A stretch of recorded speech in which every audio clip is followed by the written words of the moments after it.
Hello friend, আজকে চলে এলাম আবার একটা নতুন ব্লগ ভিডিও নিয়ে। তো আজকে বিশ্বকর্মা পুজো উপলক্ষে আমাদের পাড়ার মন্দিরে মনসা পুজো ছিল। প্রত্যেকটা পুজোই হয় আমাদের পাড়ার মন্দিরে। তো সেই ভিডিও নিয়ে চলে এলাম। দেখুন আপনারা, আরতি হচ্ছে। তো কিছুক্ষণ আগেই আমি বাড়ি এলাম, মায়ের আরতি হচ্ছিল খুব সুন্দরভাবে। দেখুন আপনারা, এরপর যজ্ঞ হবে আরতির পর। এরপর পাশেই আমাদের মা দুর্গার মূর্তি বানানো হচ্ছে, বানিয়ে রাখা হয়েছে, এখনও কমপ্লিট হয়নি। তো এটা হলো আমাদের পাড়ার মন্দির, কান্তনগর নতুন পাড়া আমাদের মন্দির।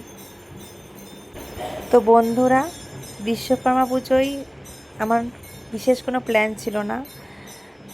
এই সন্ধ্যাবেলায় একটু পাড়ার মন্দিরেই গিয়েছিলাম তো মায়ের আরতি দেখতে। এছাড়া আর কোথাও যায়নি ঠাকুর দেখতে বিশ্বকর্মা পুজো।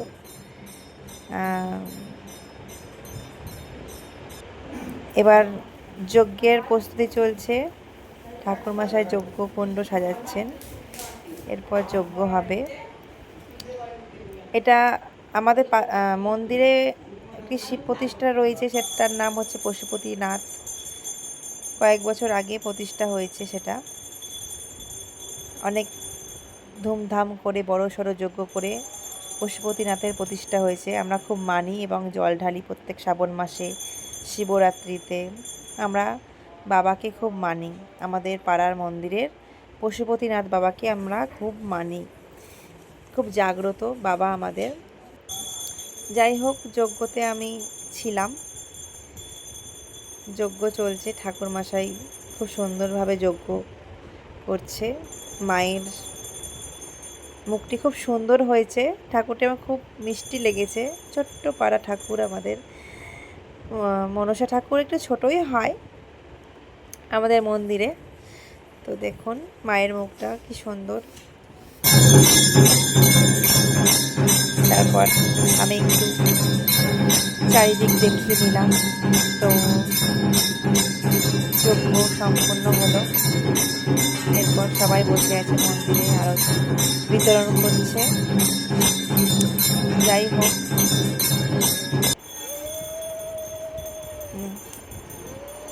তো বন্ধুরা, আমাদের পুজো সম্পন্ন হয়েছে। তো যজ্ঞ তো শেষ হয়ে গেল, মায়ের যজ্ঞ সম্পূর্ণ হয়ে গিয়েছে। এরপর আমাদের প্রসাদ বিতরণ করছে আমাদের কমিটির, আমাদের পাড়ার মন্দিরের একটা দাদা, যে সব দায়িত্বে থাকে, সে প্রসাদ বিতরণ করছে। তো সবাইকে প্রসাদ দিয়েছে। তারপর আমি বাড়ি চলে এলাম প্রসাদ নিয়ে। এইটুকুই ছিল আমার ভিডিওটি। ভালো লাগলে লাইক, কমেন্ট, শেয়ার, সাবস্ক্রাইব করে দেবেন। Tata, bye bye.